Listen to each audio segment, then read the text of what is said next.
महादेवी वर्मा द्वारा लिखित स्मृति की रेखाएं नामक रेखा चित्र संग्रह में 7 रेखा चित्र संकलित हैं। आज सुनिएगा इस संग्रह का अगला रेखा चित्र, जंग बहादुर।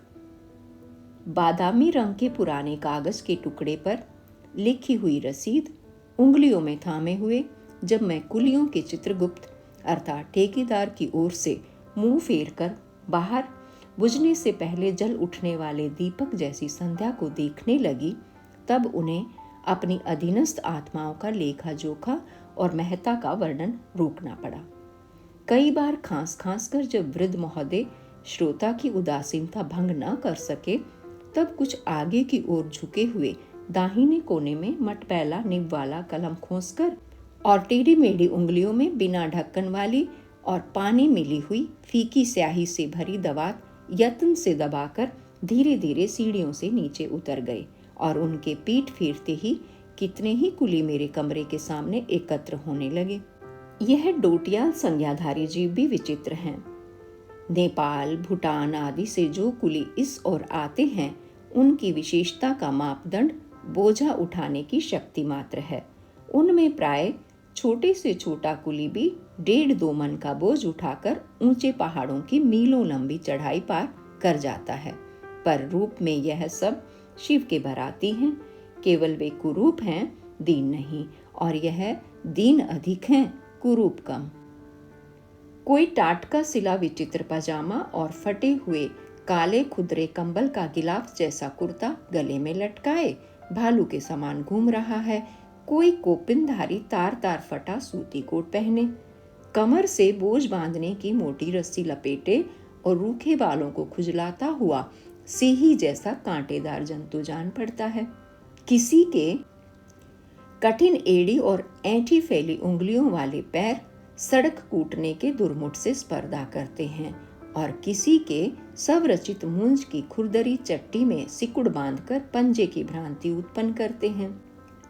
कोई धूप में बैठकर कपड़ों में से जुए बिनता हुआ वानर का स्मरण दिलाता है और कोई दुकानदार से मांग जांच कर मुख और हाथ पैर में मले हुए तेल के कारण जल से बाहर निकले हुए जल जंतु की तरह चमकता है। ये भी मनुष्य हैं, इसे हम अभ्यासवश ही समझते हैं, इनमें मनुष्य का रूप पाकर नहीं। ऐसे विविध अद्भुत रूपों की भीड़ देखकर मेरी मौसी तो कोने में दबकर बैठ गई और भक्तिन बाहर देली पर खड़ी होकर विस्मय की मुद्रा से उनका निरीक्षण परीक्षण करने लगी, क्योंकि दैन्य और विचित्रता का ऐसा समन्वय तो हमारे गांव में नहीं मिलता। मैंने कुछ उदासीन भाव से कहा, तुम सब जाओ, हमारा कुली जंग बहादुर है, उसी को भेज दो। मेरी बात समझकर उनमें परस्पर देखा देखी होने लगी। भीड़ में से कोई विशेष साहसी बोला, माई जी ई है जंगिया। मैं इस नाम से जंग बहादुर को नहीं पहचान पाई, अतः फिर कहा, जंग बहादुर को बुलाओ। वे विस्मित से एक दूसरे को धकेलने लगे। फिर एक व्यक्ति को आगे ठेलकर दूसरे ने कहा, यही तो जंगिया बोलता है। जिसे ढकेला था उसमें अपने कुली के उपयुक्त महत्ता का लेश मात्र न पाकर मैंने संदेह से प्रश्न किया, क्या नाम है तुम्हारा? उत्तर मिला, जंग बहादुर सिंह। नाम ने नाम के आधार को ठीक से देखना आवश्यक कर दिया। पर्वतीय पथ और पर्वतों की चोट से टूटे हुए नाखून और चुटीली उंगलियों के बीच ढाल बनी मूंज की चप्पल मानो मनुष्य को पशु बनाकर ही खुर न देने वाले परमात्मा का उपहास कर रही थी। पांव से 2 बालिश्त ऊंचा और ऊनी सूती पैबंदों से बना हुआ पैजामा मनुष्य की लज्जाशीलता की विडंबना जैसा लगता था। किसी से कभी मिले हुए पुराने कोट में नीचे के मटमैले अस्तर की झांकी देती हुई ऊपरी तह तार तार फटकर झालरदार हो उठी थी और अब अपने पहनने वाले को एक जंतु की भूमिका में उपस्थित करती थी। अस्पष्ट रंग और अनिश्चित रूप वाली दोपलिया टोपी के छेदों से रूखे बाल जहां तहां झांककर मैले पानी और उसके बीच बीच में झांकते हुए सेवार की स्मृति करा देते थे। घनी भौहों के नीचे मुख चौड़ा और नाक कुछ गोल हो गई थी। हंसी से निरंतर खुले हुए होंठ के कोने कान तक फैलकर गाल और कान के अंतर को छिपा देते थे। छोटी और विरल मूंछों के काली डोरी जैसे छोर मुंह के दोनों ओर झूलकर छोटे छोटे दांतों से प्रकट होने वाले बचपन का विरोध कर रहे थे। एक और संकीर्ण माथे और दूसरी ओर छोटी गोल ठुड्डी से सीमित चौड़े मुख को रो कर पहुंची हुई सी छोटी आंखें वही सजल झलक देती थी जो रेगिस्तान के जलाशय में संभव है। गेहुआ रंग निरंतर धूप में रहने के कारण कहीं पुराने तांबे जैसा और कहीं झाईदार हो गया है।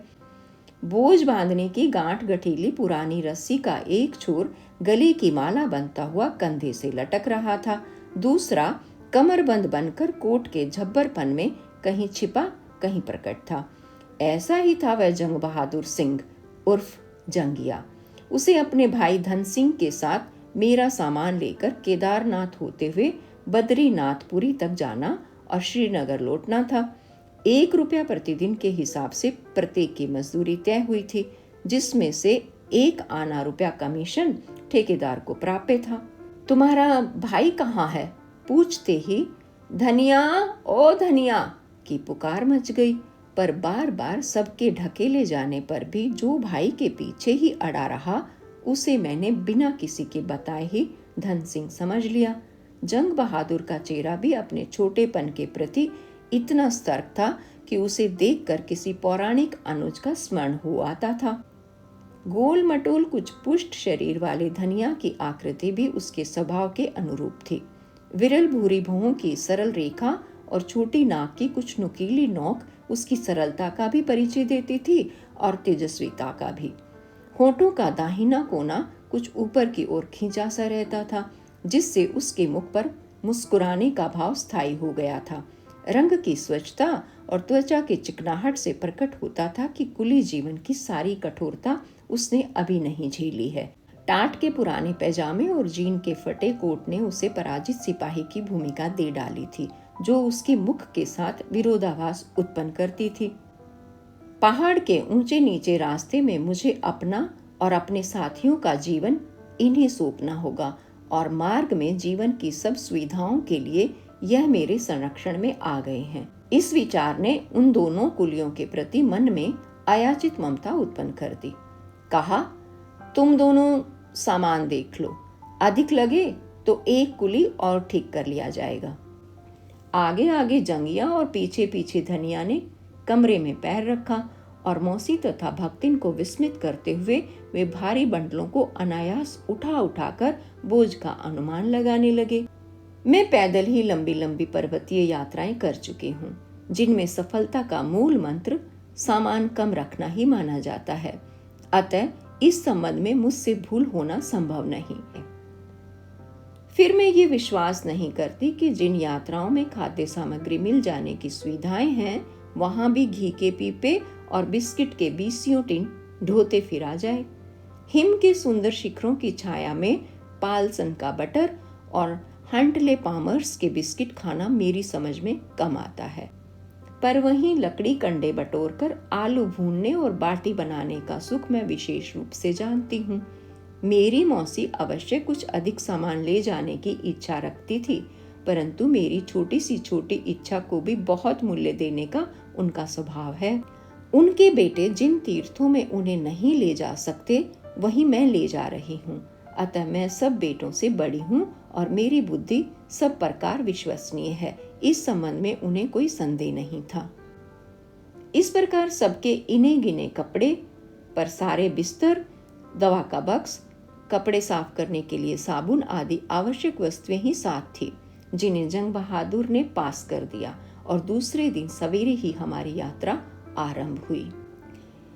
ऐसी यात्रा में चलचित्र के समान जो जीवन दिखाई देता है, उससे हम किसी जाति के संबंध में ऐसा बहुत कुछ ज्ञातव्य जान सकते हैं जो अन्य किसी प्रकार संभव नहीं। घर में व्यक्ति अपने आश्रितों और सेवकों के प्रति अपने व्यवहार को छिपा सकता है, मित्र बना सकता है, परंतु यात्रा में ऐसा सहज नहीं होता। मनुष्य में जो भी स्वार्थपरता, विवेकहीनता, क्रूरता और असहिष्णुता रहती है, वह ऐसी यात्रा में पग पग पर प्रकट होती चलती है। कुली को पैसे देते समय उसके विश्राम, भोजन का समय निश्चित करते हुए साथियों के दुख सुख की चिंता और सहायता के अवसर पर मनुष्य अपने अंततम का ऐसा आभास दे देता है जिससे उसके चरित्र की अच्छी व्याख्या हो सकती है। एक और श्वेत शतदल की पंखुड़ियों की तरह कुछ खुली हुई कुछ बंद, कहीं स्पष्ट कहीं अलक्ष्य पर्वत श्रेणियों और दूसरी ओर कहीं हरित दल से फैले खेत और कहीं गली चांदी जैसे स्रोतों के बीच में जो जीवन गतिशील है, उसे देखकर प्रसन्नता से अधिक करुणा आती है। डांडी में बैठा हुआ कोई लंबोदर अपने हांफते हुए कुलियों को सर्प सर्प कहकर इस तरह दौड़ाता है कि उसे देखकर हमें स्वर्ग पर अधिकार पाकर भी देवता न बन पाने वाले नहुष का स्मरण हो आता है। किसी डांडी में कोई संपन्न घर की श्रृंगारिता प्रसादित महिला पर्वत के सौंदर्यों की उपेक्षा कर झपकियां लेती जाती है। किसी में घुटे सिर और सूखी लकड़ी से शरीर वाली कोई वृद्धा कटु तिक्त अनुपात से उत्पन्न मुद्रा धारण किए और राह में आंख गड़ाए हुए हिलती डुलती चली जाती है। कहीं कोई धनहीन प्रौढ़ छप्पान में बैठकर दोनों पांव लटकाए हुए याचन भाव से आकाश की ओर ताकता है। कहीं कोई छोटे टट्टू पर विराजमान वीर घोड़े वाले को पूंछ पकड़कर चलने के लिए मना कर रहा है, क्योंकि इस व्यायाम से वह सभीत हो जाता है। कहीं डांडी में मृग चरम बिछाकर बैठे हुए मठाधीश शंख झालर लेकर पैदल चलने वाले शिष्यों को देख देख कर संदेह स्वर्ग आरोहण का सुख अनुभव कर रहे हैं। इस डांडी, छप्पान, टट्टू आदि से भरे पूरे दल के अतिरिक्त एक दूसरा दल भी है, जिसमें दरिद्रों का ही बाहुल्य है। प्राय रुपयों के अभाव में इनमें से अधिकांश बिना टिकट ही रेल यात्रा समाप्त कर आने में निपुण होते हैं। फिर 5 रुपए से लेकर 5 आने तक अंटी में रखकर और गठरी में सत्तू चबेना गुड़ का पाथे लेकर चलते हैं। जीवित लौटने के साधन के अभाव में इनकी यात्रा सबसे अंतिम विदा के उपरांत ही आरंभ होती है। राह में जहां बीमार हुए, साथी छोड़कर आगे बढ़ गए। 2-4 दिन वहां ठहरने से सबका पाथे और रुपया धेली चुक जाने का डर रहता है और उस दशा में किसी का भी लक्ष्य तक पहुंचना असंभव हो सकता है। इसी से वह सब घर से ही ऐसा समझौता करके चलते हैं, क्योंकि एक का न पहुंचना तो उसके व्यक्तिगत पाप का परिणाम है, पर यदि उसके कारण अन्य भी न पहुंच सके तो दूसरों को न पहुंचने देने का पाप भी उसके सिर रहेगा। चट्टी चट्टी पर इनमें से 2-1 बीमार पड़ते रहते हैं और कहीं कहीं मर भी जाते हैं। अंत्येष्टि का काम यात्रियों से मांग मांग कर संपन्न किया जाता है। साधन न मिलने पर गहरा खड्ड तो स्वाभाविक समाधि है ही। पैदल चलने वाले में कभी कभी भ्रमण प्रिय टूरिस्ट भी आते जाते मिल जाते हैं। वे यात्रियों के अस्त्र शस्त्र से लेस तो होते ही हैं, उनका पैदल चलना भी मनोविनोद के लिए ही रहता है, क्योंकि अधिकांश के साथ टट्टू रहते हैं, जिन्हें यात्रियों के सुविधा अनुसार कभी आगे कभी पीछे चलना पड़ता है। दरिद्र पैदल चलने वालों से न डांडी वाले बोलते हैं न ये फैशनेबल यात्री। डांडियों के काफिले में भी मृत्यु अपरिचित नहीं, पर वह कुलियों तक ही सीमित रहती है। कभी किसी कुली को हैजा हो गया, किसी को बुखार आ गया, किसी को गहरी चोट आ गई, बस तुरंत दूसरा कुली ठीक कर लिया जाता है और यात्रा अविराम चलती रहती है। बीमार कुली भागे पर छोड़ दिया जाता है। जीवित रहा तो जहां से चले थे वहीं लौटकर दूसरा यात्री खोज लेता है। मर गया तो फेंक देने की सुविधा का अभाव नहीं। डांडियों के साथ सामान देने वाले कुली भी रहते हैं, पर उन्हें भी डांडियों के साथ ही दौड़ना पड़ता है। इन यात्रियों की स्थिति बहुत कुछ ऐसी रहती है जैसे हमारे यहाँ इक्के वालों की। वह 12 रुपए का टट्टू खरीद लाता है और उसे रात दिन इस तरह दौड़ाता है कि कम से कम समय में 36 वसूल हो जाए।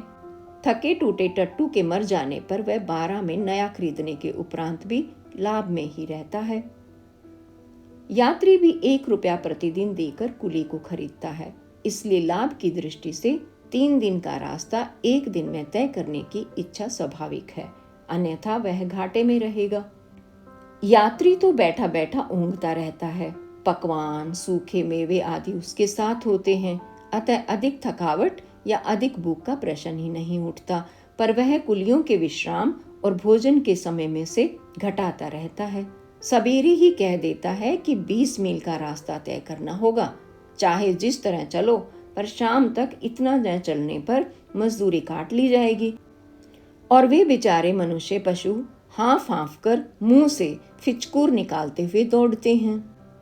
आश्चर्य तो ये है कि सबल वे ही हैं। यदि उनमें से एक भी भिरकुटियां टेढ़ी कर अपने सवार की ओर देख स अभिप्राय इस सैकड़ों फीट गहरे खड्ड की ओर देखने लगे तो सवार बेहोश हो जाएगा, पर उन्हें क्रोध आवे तो कैसे। इसी स्वर्ग के हृदय में बसी मृत्यु और पवित्रता के भीतर छिपी व्याधि में से हमें भी मार्ग बनाना पड़ा। मैं तो डांडी में बैठती नहीं, दूसरे भी पैदल ही चले। मनुष्य के भाव के समान संप्रेषणीय और कुछ नहीं है। इसी से हमारे कुली स्नेहशील साथी बन सके, और आज उनकी स्मृति को मैं उस तीर्थ का पुण्य फल ही मानती हूँ। उन दोनों के पास 2 टाट के टुकड़े और एक फटी काली कमली थी, जिसे चौड़ाई की ओर से ओढ़ना कठिन था, और लंबाई की ओर से ओढ़ने पर यदि पैर ढक जाते थे तो सिर का बाहर रहना अनिवार्य था, और सिर ढक लेने पर पैरों का बहिष्कार स्वाभाविक हो जाता था। मलिन बिना धुले कपड़ों में भी उन दोनों भाइयों का स्वच्छता विषयक ज्ञान खो नहीं गया था। चट्टी में सबसे दूर अंधेरे कोने में खोजकर वे कड़कड़ाते जाड़े में कपड़े दूर रख कोपिनधारी बाबा जी के वेश में भात बनाते खाते थे। स्वच्छ कपड़ों के अभाव में आचार की समस्या का ये समाधान निमोनिया को निमंत्रण है। यह मैं प्रयत्न करके भी उन्हें समझा न सकी। बर्तन के नाम से प्रत्येक के पास एक एक लोहे का तसला था, जिसमें से एक में दाल बन जाती थी, दूसरे में भात। कभी कभी दाल का खर्च बचाने के लिए वे झरनों के किनारे खोजकर लिगुणा नाम का जंगली शाक तोड़ लाते और उसी के साथ स्वाद लेकर कच्ची पक्की मोटी रोटियां खाते थे। मार्ग में आलू के अतिरिक्त कोई हरी तरकारी मिलती नहीं, पर इसे जंगलियों के खाने योग्य विषैली घास समझकर कोई खाने पर राजी नहीं होता था। एक बार हठपूर्वक शाख का आतिथ्य स्वीकार कर लेने पर उसमें मेरा भी हिस्सा रहने लगा, और फिर तो उसे हमारे व्यंजनों में महत्वपूर्ण स्थान मिल गया। मार्ग में हम सब उनके पीछे चलते थे, अतः शेष शरीर बोझ की ओट में होने के कारण केवल उनके पैर ही मेरे निरीक्षण की सीमा में रहते थे। धन सिंह की पलकें चाहे संकोच से उठती हों, पर उसके पैर भाई के साथ दृढ़ता से उठते थे। जब कभी चढ़ाई पर उनके पंजों का भार एड़ियों पर पड़ने लगता और आगे रखा हुआ पैर पीछे खिसकता जान पड़ता, तब मैं बिना उनका मुख देखे ही थकावट का अनुमान लगा लेती थी। परंतु जंग बहादुर, थक गए हो? पूछते ही विचित्र भाषा में वही परिचित उत्तर मिलता, अस्सा है माँ, कुछ तकलीफ नहीं। अच्छा, और तकलीफ के अपभ्रंश रूपों पर यदि हंसी नहीं आती थी तो स्वर की गंभीरता के कारण। जीवन में बहुत छोटी अवस्था में ही मैं माँ का संबोधन और उसके उपयुक्त ममता का उपहार पाती रही हूँ। उन पर्वत पुत्रों के माँ संबोधन में जो कोमल स्पर्श और ममता की सहज स्फीति रहती थी, वह अन्यत्र दुर्लभ रही है। धनिया तो संकोच के कारण सिर नहीं उठा पाता था, पर जंगिया राह में कई बार घूम घूम कर हमारी आवश्यकताओं और थकावट का पता लेता रहता था। अंत में एक दिन उसने अमूल्य वस्तु मांग बैठने वाले याचक की मुद्रा से कहा, माँ, आप आगे चलता तो अच्छा होता। हम पीछू देखता है, फिर देखता है बोझा से गर्दन नहीं घूमता। आगे रहेगा तो हम सिर ऊंचा करके देख लेगा। वह गया माँ, वह जाता है, और हमारा पांव जल्दी उठेगा। तब से हम लोग आगे रहने लगे। आदि बद्री पहुंचकर धन सिंह चट्टी के एक कोने में जाकर लेट गया और उसे जोर से बुखार चढ़ आया। मैंने अपने होम्योपैथिक दवाओं के बक्से से कोई दवा खोजकर निरस्त पादपे देशे एरंडोपी तुरमायते की कहावत चरित्रार्थ की और भक्तिन चाय का अनुपात प्रस्तुत कर चतुर नर्स के गर्व का अनुभव करने लगी।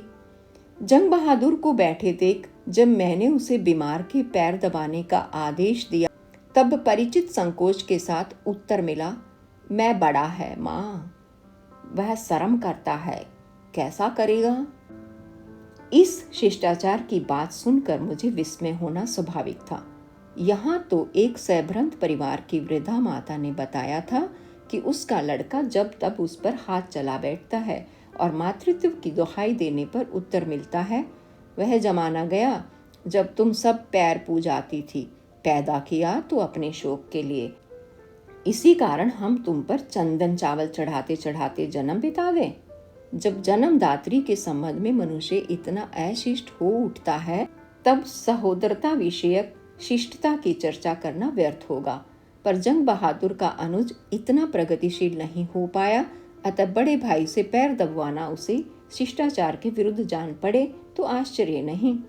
कुली के बीमार पड़ जाने पर यात्री ठहरते नहीं, चट्टी से या निकट के गांव से दूसरे कुली बुलाकर तुरंत ही आगे बढ़ जाते हैं।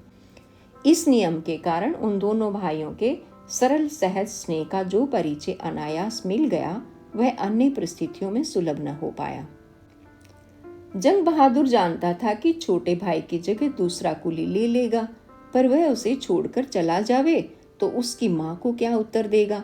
धनिया न बीमारी की दशा में लौट सकता था, न चट्टी में अकेले पड़े पड़े अच्छा हो सकता था। कुछ दिन ठहर जाने पर रुपया समाप्त हो जाना निश्चित था, पर दूसरा बोझ मिलना अनिश्चित। ऐसी स्थिति में उसे छोड़कर बड़ा भाई कर्तव्य युक्त हुए बिना नहीं रह सकता। उसने निश्चय कर लिया कि वह सवेरे 2 नए कुली बुला लावेगा और स्वयं धनिया की देखभाल के लिए रुक जाएगा। धनिया ने भाई के मुख से उसका निश्चय न सुनने पर भी सब कुछ जान लिया था। उसे विश्वास था कि उसका भाई उसे छोड़ न सकेगा, अतः उसकी भी मजदूरी चली जाएगी। जो थोड़े बहुत रुपए मिलेंगे वे भी बीमारी में खर्च हो जाएंगे, तब दूसरे बोझ की प्रतीक्षा करना भी कठिन होगा और लौटना भी। उसने निश्चय किया कि वह जैसे भी बनेगा उठकर बोझ लेकर चलेगा।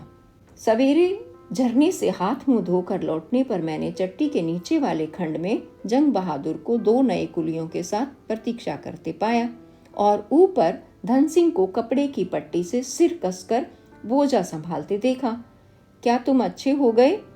सुनकर उसने थकावट से उत्पन्न पसीने की बूंदें पहुंचते हुए बताया कि वह चल सकेगा। उसके न जाने से भाई का भी नुकसान होगा।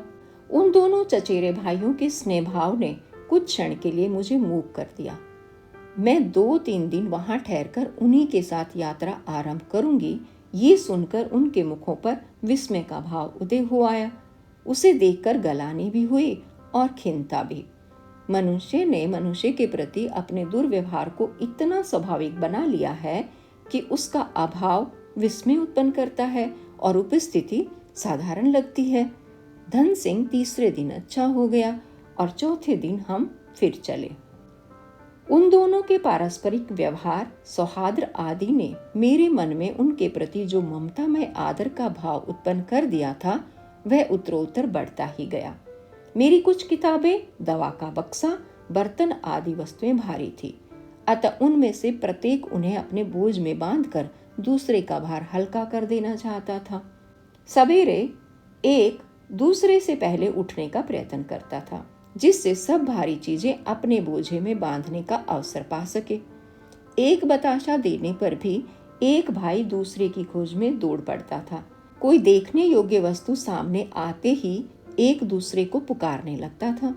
वे दोनों ऐसे 2 बालकों के समान थे जिन्हें किसी ने जादू की छड़ी से छूकर इतना बड़ा कर दिया हो। मार्ग के अन्य कुलियों के प्रति भी उनके व्यवहार में संवेदनशीलता और सहानुभूति ही रहती थी। एक बार पहाड़ से उतरती हुई गाय इतने वेग से मार्ग तक फिसलती चली आई कि उसकी खुर की चोट से एक कुली का पांव घायल हो गया। धन सिंह को सामान सौंपने के उपरांत जंग बहादुर उस लहूलुहान पैर वाले कुली को पीठ पर लादकर झरने तक ले गया और हमारे मरहम पट्टी कर चुकने पर उसे 1.5 मील दूर अगली चट्टी तक पहुंचाया। इतना ही नहीं, उसे अपना और उसका बोझ लाना पड़ा और अंधेरे में ठिठुरते हुए अपने फटे कपड़ों में लगे रक्त के दाग भी साफ करने पड़े। पर प्रश्न करने वाला उससे एक ही उत्तर पा सकता था, कुछ तकलीफ नहीं, अस्सा है। धन सिंह संकोची होने के कारण बातचीत कम करता था, पर जंग बहादुर जब तब बैठकर अपने माता पिता, गांव घर आदि की कहीं दुखद कहीं सुखद कथा कहता रहता। वह नेपाल के छोटे ग्राम में रहने वाले माता पिता का अंतिम पुत्र है। जीविका का अन्य साधन न होने के कारण वह बचपन से ही अन्य कुली साथियों के साथ इस ओर आने लगा। गर्मियों के आरंभ में वे आते और शरद के आरंभ में लौट जाते हैं। किसी को मजदूरी के सिलसिले में कैलाश, किसी को पिंडारी और किसी को बद्री केदार की यात्रा करनी पड़ती है। ठेकेदार के पास सबके नाम और नंबर रहते हैं। यदि कोई कुली लौटकर नहीं आता और समाचार नहीं मिलता तो वह मरा समझ लिया जाता है। इसी प्रकार जब कोई सीजन के अंत में घर नहीं लौटता और न साथियों के द्वारा कोई समाचार भेजता है, तब घर वाले भी उसे महायात्रा का यात्री मानकर क्रियाक्रम द्वारा उसका पथ सुगम बनाने का प्रयत्न करते हैं। जंग बहादुर अनेक बार आपत्तियों में पड़ चुका है, क्योंकि वह अधिक कमाने की इच्छा से दूर दूर की यात्रा ही नहीं करता, एक सीजन में कई कई यात्राएं कर डालता है। उसके अनिश्चित जीवन के कारण ही विवाह योग्य कन्याओं के पिता उसे जमाता होने के उपयुक्त नहीं मानते थे, परंतु 2 वर्ष पहले उसे अविवाहित रहने के शाप से मुक्ति मिल चुकी है। वयस्क वधू के माता पिता थे ही नहीं।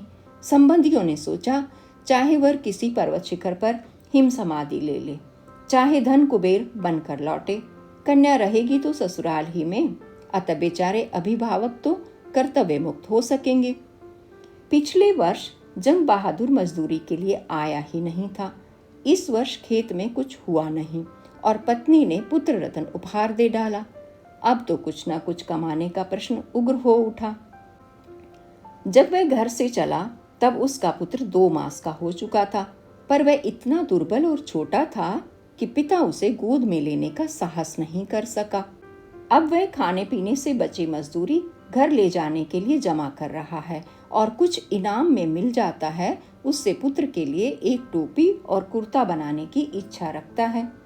युवती पत्नी ने बार बार आंखें पोंछते पोंछते फटा आंचल फैला फैला कर विनती की थी कि भले आदमी के साथ जाना और बोझा लेकर एक बार से अधिक मत चढ़ाई करना। पिता ने पीठ पर हाथ रखकर और आकाश की ओर धुंधली आंख उठाकर मानो उसे परमात्मा को सौंप दिया था, और माँ तो गांव की सीमा के बाहर तक रोती रोती चली आई थी। बड़ी कठिनाई से अनेक आश्वासन देने पर भी वह लौटे नहीं, वरन वहीं एक जरा जीर्ण पेड़ का सहारा लेकर दृष्टिपथ से बाहर जाते हुए पुत्र को आंसुओं के तार से बांध लेने का निष्फल प्रयत्न करती रही। विदा का यह क्रम तो सनातन था, पर इस वर्ष उस अनुष्ठान में भाग लेने के लिए विकल पत्नी और मौन पुत्र और बढ़ गए थे। जंग बहादुर को परम समर्थ जानकर उसकी विधवा काकी ने भी अपना पुत्र उसे सौंप दिया था। इसी से अब वह ऐसे ही यात्री की खोज में रहता है जो उन दोनों को साथ ले चले। बद्रीनाथ की ओर ये मेरी दूसरी यात्रा थी। इसी से मैंने कम से कम समय में प्रशांत अलकनंदा के तट पर बसी उस अलकापुरी में पहुंच जाने के लिए केदारनाथ का पथ छोड़ देना ठीक समझा। पर जब वहां से लौटकर रुद्रप्रयाग पहुंचे तो उतालों तरंगों में तांडव करती हुई अलकनंदा के किनारे तूफान में क्षण भर ठहरे हुए फूल का स्मरण दिलाता था। तब केदार न जाने का पश्चाताप गहरा हो गया।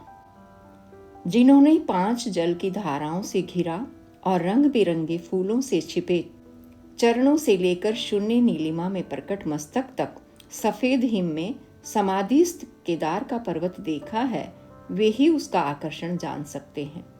मीलों दूर से ही वह उज्जवल शिखर अक्षरहीन आमंत्रण के समान खुला दिखाई देता है।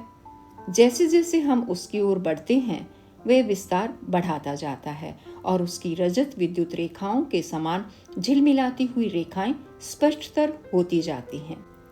लौटते समय जिस क्षण वह हमारी दृष्टि से ओझल हो जाता है, उस समय हम एक विचित्र अकेलेपन का अनुभव करते हैं।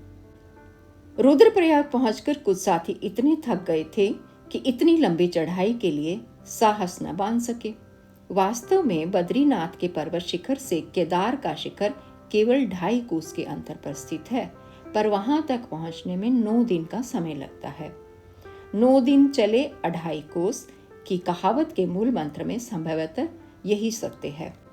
जब मैंने वहां जाने का निश्चय कर लिया, तब विशेष थके साथी रुद्रप्रयाग में हमारी प्रतीक्षा और विश्राम करके एक पंथ 2 काज को चरितार्थ करने के लिए प्रस्तुत हो गए।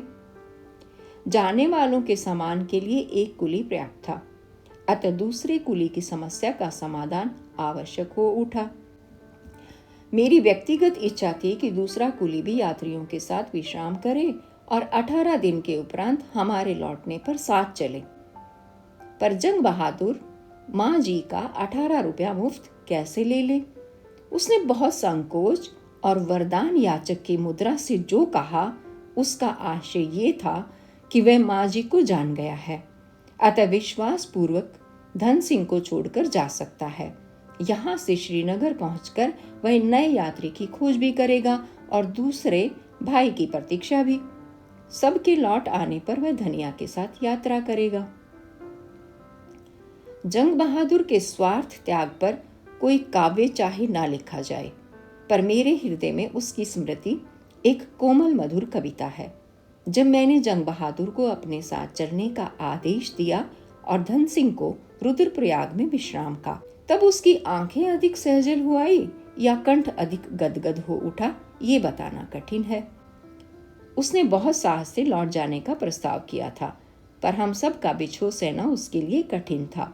कई दिन बाद उसने अपनी अटपटी भाषा में बताया था, हम यहाँ शर्म में अदब से नहीं रोया, फिर दूर जाकर जोर से रोया। सोचा माँ जी जाता है और हमारे भीतर कैसा कैसा तो होने लगा। वह यात्रा भी समाप्त हो गई और तब एक दिन हम सबको बस में बिठाकर वे दोनों भाई खोए खोए से खड़े रह गए। जंग बहादुर ने आंसू रोकने का प्रयास करते करते कहा, माँ जी जीता रहना फिर आना, जंगिया का नाम चिट्ठी भेजना। धनिया सदा के समान पृथ्वी पर दृष्टि गड़ाए बीच बीच में टपकते आंसुओं की भाषा में विदा दे रहा था।